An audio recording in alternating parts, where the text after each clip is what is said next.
Les paillettes classiques, c'est pas fantastique. Ce sont des microparticules de plastique et d'aluminium. Elles sont extrêmement polluantes pour la planète. En fait, ce sont des microparticules si fines qu'elles s'insèrent dans tous les systèmes de filtration et polluent les océans. Moi, je suis Lorraine, donc je suis une des cofondatrices de Sissi la Paillette que j'ai montée avec ma sœur Chloé. Alors Sissi la Paillette, c'est la marque française de paillettes biodégradables. On a cherché en fait un fabricant de paillettes biodégradables qui pouvait faire des paillettes biodégradables en Europe. Donc on a découvert qu'il y avait une technologie qui existait qui permettait de faire des paillettes à base de plantes. Et c'est pourquoi on a lancé Sissi la Paillette avec cette technologie. Du coup, c'est des paillettes qui sont faites à base de cellulose de plantes régénérées et qui sont beaucoup moins polluantes pour l'environnement.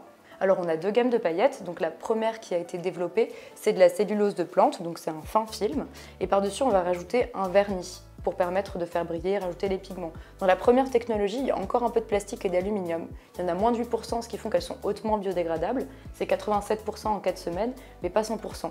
Et la deuxième technologie qui a été développée, celle-là c'est aussi de la cellulose de plante régénérée, et par-dessus, le vernis c'est de la gomme laque, donc c'est une petite sécrétion que laisse un insecte quand il a fini nidifié, un procédé qui est totalement cruelty-free mais pas vegan.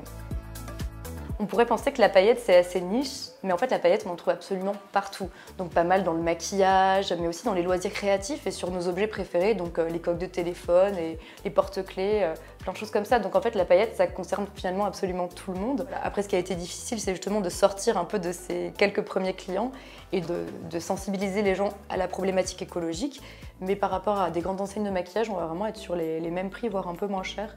Donc je pense que pour les personnes ça n'a pas fait une énorme différence là-dessus.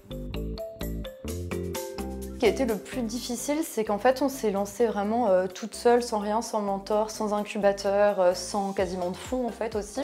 Et du coup on a pas mal manqué de conseils à différents niveaux, que ce soit en termes de financement, trésorerie, recrutement. Et du coup cet accompagnement vers Veolia, ça nous a permis justement de rencontrer notre mentor, du coup c'est Katerina, qui nous accompagne en fait au point de vue macroéconomique, stratégique sur notre entreprise.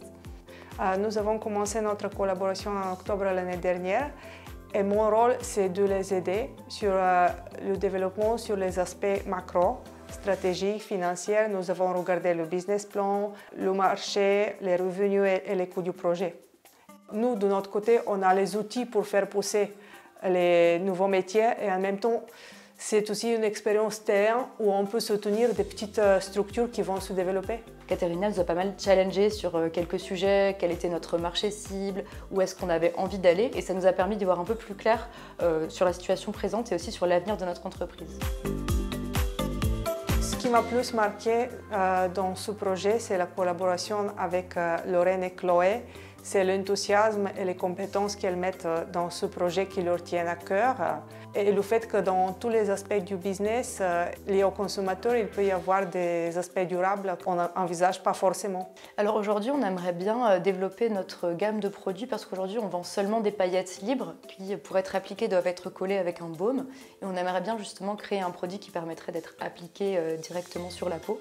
Et du coup, on est dans une logique vraiment de développer notre offre et de développer des produits autour de la paillette. Et pour vraiment créer un univers, voilà, quand on dira Sissi la Paillette, ce sera des paillettes, mais pas que des paillettes libres, ça pourrait être dans des savons, des huiles, éventuellement un jour des vêtements. On va continuer à collaborer ensemble et à développer le projet, surtout que l'entreprise se développe et croît aussi vite.